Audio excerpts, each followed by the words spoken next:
All right, guys, if you want to go ahead and start, fire away. Hi, Chris. My name is Rand Walker. I'm with The Athletic. Nice to meet you for the first time. Nice to meet you. I'm curious. You worked with Gus Bradley in Los Angeles with the Chargers, and you did the cover three. What do you imagine the scheme is going to be for the secondary under you in Washington? It's going to be a scheme that guys are going to be up there getting their hands on receivers. We'll definitely play some press. We'll play some off. We'll have various techniques that we will use. Some possibly similar to what we did with the Chargers, and some others that Coach V's, who's been with Coach Rivera and not Coach Rivera, but Coach Del Rio, and in Denver. So it'll be a few various things. Okay. When you were with the Bears in Chicago, when they drafted you, you obviously played in the Super Bowl when you were with Ron there. What would you say it takes for the secondary to get to that level? Having been on a team that went to the Super Bowl, what does it take to create that kind of equation, that kind of success in the secondary? First of all, it takes trust. That's the biggest thing. Is it takes trust. All 4 or 5 guys in the back end, everybody trusting that everyone else is going to do their job. I mean, that's so cliche. You hear that from everywhere. But it really is a trust factor. Corner has to trust that a safety is going to be where he's supposed to be. A safety has to trust that the corner is going to do his job if he's supposed to reroute a person. So it goes hand in hand. So in the back end, I think that's the biggest thing is creating some continuity back there, so you can build that trust and build that chemistry. Thank you. Hey Chris, Sam Fortier with the Washington Post. Ron said one of the things he was looking at most in camp was how the personnel groupings at cornerback were going to shake out. Obviously, I know you haven't seen your guys really practice yet or be on the field too much, but how do you see that group shaking out, and what's your impression right now? Right now, we haven't really seen anyone out there on the field, so it's kind of hard to envision it. But it's going to be one thing. There will be an open competition. I'm all about competing for jobs. Nobody will be giving a job, regardless of what your statue is, how much money you make, how little you make, how long you've been in the league, or how short you've been in the league. Everybody has to come in. Everybody has to compete to earn that starting role, and everybody will understand what their roles are once we get here. From the Zoom meetings and maybe any other interaction you've had, has anyone stood out in terms of being well prepared, or do any names jump out at you? You know what? To be quite honest with you, all of those guys have done a tremendous job in the Zoom meeting, better than I actually anticipated, because it's hard when you don't get a chance to walk through. You don't get a chance to do those things. So everything is teaching, and you're virtually teaching it over the internet, showing clips, showing videos, showing PowerPoints, but not physically getting the physical reps. It is tough, but the guys have done a tremendous job with their retention and learning the details of the defense that we've been installing. Thank you. Hey, Chris, John Kine from ESPN. Appreciate you doing this. I'm curious for your coaching, where you're playing background, where you came out of college. How did that shape your coaching, and does it give you a different maybe appreciation or ability to reach a guy like Jimmy Morley, who came from a smaller school as well? Absolutely. Coming from University of Louisiana Monroe, fortunate enough to get drafted in the 6th round. When you come in as one of those bottom picks, 6th, 7th round, or even free agent, you kind of have a different chip on your shoulder, because you obviously felt you should have been drafted higher than what you were. But every player feels that way, and if you don't, you're in the wrong sport. So you've got a chip on your shoulders, and so being able to talk to a guy like Jimmy, a guy like Strowman, like I understand, because I've been in those shoes that they feel right now. Coming in, having to earn a spot, nothing is ever given to you. You gotta go take it. And so having that mindset, being able to relate to those guys, I think that kind of gives me a one-up in my coaching career. Being a former player, being a low-round draft pick, understanding what that grind looks like and what it takes to succeed at a high level, coming from a smaller school. Also, you played with Thomas Davis way back when. You're really getting going in your coaching career, and this guy's still playing. What do you remember about him then, and what is he going to add now? It's amazing. Actually, Thomas and I are really good friends. We both were drafted in the same draft. I mean, that's crazy. I'm 30. I'll be 38 on Thursday. Thomas is 37. We were both drafted in 2005, same position at safety. And I was fortunate enough to be his teammate for 3 seasons in Carolina. And he's a guy that brings energy, brings juice, and he may be one of the most competitive person that I've ever been around. And he's still that way, even today, 16 years in. We're going on year 16. Mine is in a different path than his 16. This is 16th year playing. It's my 16th year in the NFL, but half of that is coaching and the other half is playing. And even now, I was with Thomas last year. He was with us with the Chargers. So he played with us with the Chargers last year, and I was on the coaching staff. And he still got that fire. He still got that energy. And I think the biggest asset that he brings is his leadership. And he can really teach those young guys, not just in the linebacker room, but the entire organization, how to be professional. Because, I mean, he's done it for 16 years, and he's had the longevity that he's had and had a very successful career, and that doesn't happen by accident. Thank you. Chris, Nikki Jafala with the Washington Post. Having played for Ron during your career, how much does that help you now in your coaching tenure with him? It helps a lot because I kind of understand him. I kind of know kind of how he thinks, especially from a player's standpoint. And being around him, he was when he coached me back in Chicago, the years we went to the Super Bowl. Those 2 years he was there as the coordinator. He was a guy that demanded respect from the room, and he had the respect of all the single guys, not only on defense but on the entire team, because the way he carries himself. And he's you're going to know exactly what's expected is one thing I like about Ron. He's not going to sugarcoat anything. He's going to tell you exactly what it is. This is the right way. This is the wrong way. And we're going to do things the right way around here. And if it happens not to go good, but you do it the way we said we're going to do it, he's going to take all the blame for it. He told us he's got big shoulders. And so as a player, playing for a coach like that, all you can do is respect that, and he's a guy that he will definitely reach the ears of this team, and I think it was a great hire when Washington decided to hire him as a coach. I mean, I knew he'd be a head coach when I played for him back then in 2005 and 2006. Having come from a pretty stacked secondary with the Chargers, how do you feel about Washington's depth overall? I'm excited. I'm excited. We've got some talent in the secondary. I'm extremely excited to get ready to work with Landon. You know, he's been an established player in this league, a Pro Bowl player, All-Pro player. Kendall Fuller is another exciting player. I love watching Jimmy on tape when I got here, seeing Jimmy play. Corner, lower round pick that I'm pretty sure he exceeded expectations last season. So we've got some guys here that I'm really excited. We just got Darby in free agency and Sean Davis. So watching those guys on tape when we evaluated them during free agency, and we thought that they could help us as well. So I'm extremely excited. I'm glad we got Aaron Colvin back, another veteran in the group that's played some very meaningful football in his career. So I'm very happy with the group that we have. And I didn't even mention a couple guys. Fabian, who was a second-round pick. And so we expect big things. It's going to be great competition because we have some really able-bodied, some good football players here. And it's just trying to get ready to get back on the field so we can get that competition going. Hey, Chris, Ben Standick from The Athletic. Thanks for your time. You mentioned Fabian.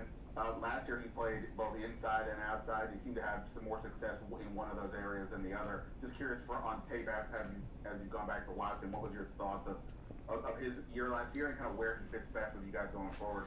I like Fabian. Fabian has really, really good size for the cornerback position. He's got great speed, and I like his length, and I think that's really going to help him with the style of defense that we are going to play. So I'm excited. He has the versatility to be able to go outside and go inside. And so one thing we're going to pride ourselves in is being flexible and being versatile in the back end. So players will learn how to play multiple positions, whether that be a corner being able to play nickel, whether that be a safety, maybe having to go slide in at some nickel or play outside. So one thing we want to do, we call ourselves DBs. You're not a corner, you're not a safety, you're a DB, you're a defensive back. So we'll learn and we'll put guys in the best position that we see fit going forward.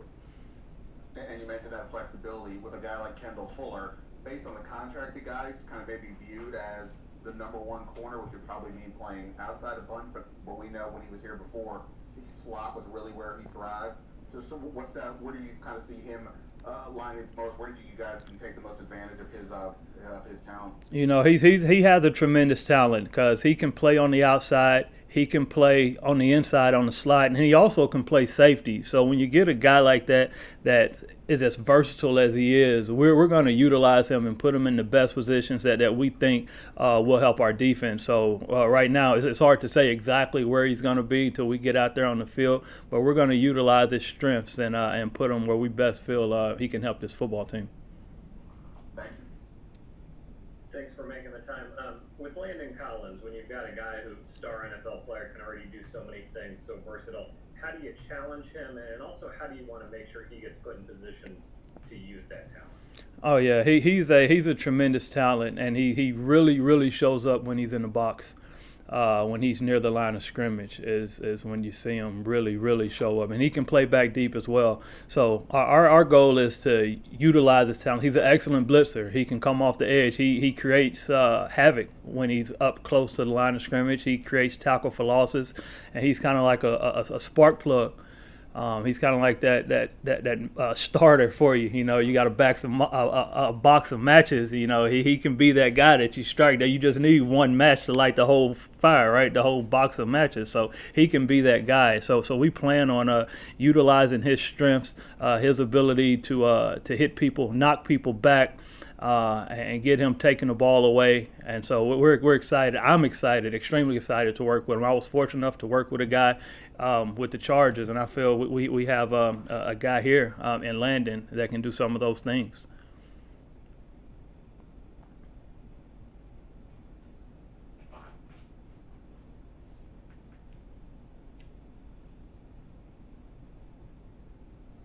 Matt Paris, are you on?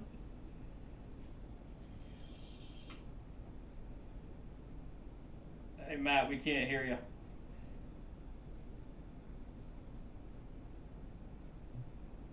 Go ahead, Les. Hey Chris, Les Carpenter of the Washington Post. It's good to meet you. I was curious a little bit. You talked about playing for Ron, but what is it like now, all these years later, coaching with him? Is it the same guy? What is different? What do you like, or what's the challenge about that? Or Well, you know, when I was with Ron, I had a player-coach relationship with him, and so player-coach relationship was a little different than coach-to-coach relationship, and so he's definitely evolved as a coach. He's still an excellent motivator, excellent leader, and so getting that coach-to-coach relationship with Coach Rivera has it's been great, and it almost feels like playing days. Back when I was with him as a player. He's a very personable person. He's a person that his door is always open and he always listens. And you can come into his office anytime. So I appreciate that with him. And he coaches his coaches up the same way he coaches his players. So I think it's been great. It's been actually great. was there something you ever remembered, like a moment or something that you really that he had that really jumped out at you? That always there's that Rivera moment for you. We were.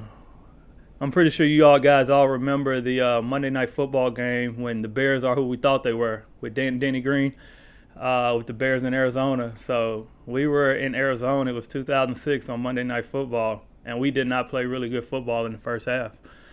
And Ron came in there. And I mean, he let it be known. He told everybody we need to man up, and I don't want to see anybody pointing any fingers. You turn around and you point that finger at yourself, and you do your job. If you do your job, we will win this football game. And he came in and kind of just laid it out there. And he's a very blunt person, and he's going to tell you exactly like it is. And that's one thing that as a player I respected from Coach Rivera. So I remember that locker room halftime speech when we came back and won that game in Arizona on Monday Night Football. Go ahead, Paris. Try again. Yeah, hey, can you hear me now? Yep. Oh, thanks. Hey, so thanks for doing this. Just curious, kind of following up on Ben's question. When you have so many guys that are versatile, whether they can fit outside or inside, how do you determine what best suits them? What kind of traits are you looking for? What suits a best outside guy or an inside guy? Well, I mean, it's going to come down to the reps to determine that. But, inside, guys that have instinct, that have really good instincts, that can have a great feel and can play two-way goals inside and man coverage when they're on the slot. And guys on the outside that can do a great job playing lateral, getting their hands on receivers, being able to come out of their breaks, transition well at the top of the route while playing on top and staying on top to be able to defend deep balls.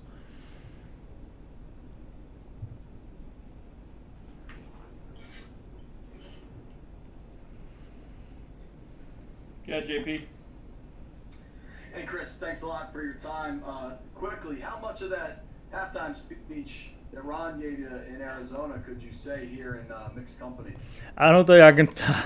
I don't know if I can speak any of it in mixed company, but it was intense. It was intense. It was very intentional, and it was very blunt. Very blunt. And he does. I mean, he kind of told it like it is. He didn't sugarcoat anything. We weren't playing well defensively. We gave up 18 points in the first half, and he a couple had to beep out some words if it was live. But he got his point across, and I don't think we gave up a point in the second half, or we may have gave up 3. And so he got his point across, and guys came out and we played a really good second half of defensive football. Gotcha, thank you. I wanted to ask you a little bit more about Jimmy Moreland. You mentioned how much you enjoyed watching him on tape. The kind of talent evaluators I've talked to all say he projects as an inside slot corner. How do you envision him playing in your system? I envision him playing both, inside and outside. I think he has the versatility to be able to slide on the outside as well as slide on the inside. He's a kid that's the one thing that I love about Jimmy that I watch on tape that sticks out to me when I watched him when I got here was his toughness. I think he is a tough individual, and I like tough football players. And I've reiterated to those guys, defense is only as tough as its defensive backs who will come up and tackle. And I'm a firm believer of that. I'm somewhat old school. I'm not old. I don't think I'm old anyway. But I somewhat have an old school mentality that your corners have to be able to tackle, and your corners are only as tough. Your defense is only as tough as its corners tackling. And so that's kind of my philosophy, how I preach it. And that stuck out on tape when I watched Jimmy. Thank you, Chris. We're the same age, so. Exactly. Great.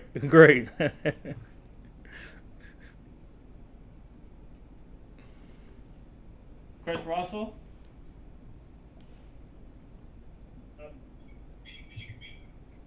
Hey, Chris. Sorry about that. Thought somebody was in front of me. Welcome to Washington, obviously. I'm sure you probably noticed Jack pointed it out when we got to speak to him in mid-January about how bad the communication was on the back end, for whatever the reasons were, over probably the last 2 years. How do you go about fixing that besides just, coaching guys up and getting them out on the grass, especially with this offseason? How do you tackle such a big problem? It starts in the meeting room. Whenever we meet, and we're doing everything virtually now, but whenever we're talking, they have to communicate back to me. They have to communicate what's going on. Give me the close call. Give me the check here. It's not media. It's not lecture style in my meeting rooms. It is open dialogue, open talk, and I make them communicate and make them talk back to me, and they're communicating, talking to each other. So I'll just run the tape, give them the call, and they've got to communicate to each other while watching tape. Because it starts in the classroom. And then once you take it from the classroom, you got to take it outside onto the field. And then you take it onto the field into a game. So but everything starts in the classroom. So we make sure that they communicate amongst each other with the checks while watching the tape and talking amongst themselves. And just if I could follow up for a second, I mean, was that something? I mean, it seemed like it was easy for Jack to identify. Is that something that when you popped on the tape when you got here that jumped out to you right away as well? This is a really bad issue that we have to fix right away and really put an emphasis on? Yeah, it was something that I mean, you saw it. You saw evidences of it while watching tape, and that was just something that we want to harp on and make sure that our communication is top notch. You can't have a quiet defense, and everybody needs to know exactly what it is that they're supposed to do and do it. All right. Thank you. Thank you for your time, Coach, and thank you guys for joining. All right, thank you guys. Thank you all. Thank you, guys. Thank you, Dan.